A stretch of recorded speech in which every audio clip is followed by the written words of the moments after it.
Hi everybody, welcome back to Ben Lannoy Landscapes. Today I wanted to show you how we use a 3-year compost cycle.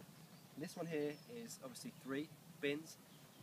This bin we've used just most recently in the last week or two.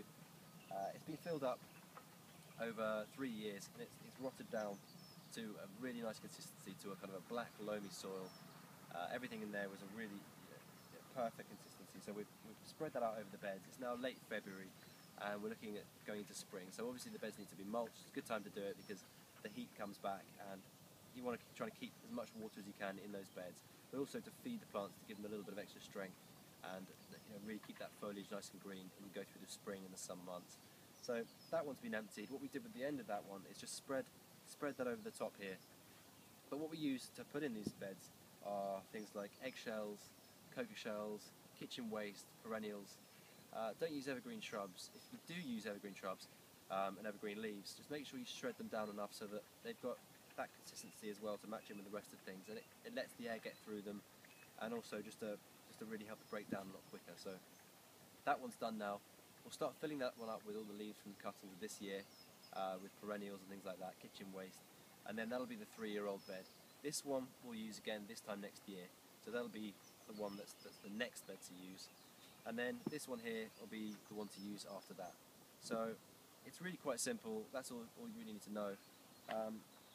In terms of just keeping it going, just make sure you do empty that one out completely when you're going to empty this, when you're going to start putting it through the beds. That way it'll just keep everything completely going in that same cycle every year. Make sure not to put anything too acidic in there, lemon and lime and things like that. It'll just completely put the balance off a little bit. I hope that helps. It's very simple. Just make sure you try and use it as a 3-year cycle, so you've always got something to use, and it just helps that sustainable system through your garden. And you'll also get a lot of worms in there, which you'll be moving into the beds as well, which will help to break down and kind of give those carbon pathways through the under the beds and things like that. So I hope that helps. If you want to find out more, we've got a great newsletter, an email sign up that will give you more in-depth information about how the kind of consistencies and the percentages you should be using in your compost heaps. It's a great thing to do because it's completely free, and so is the email newsletter as well. So go and sign up over at benlannoy.com.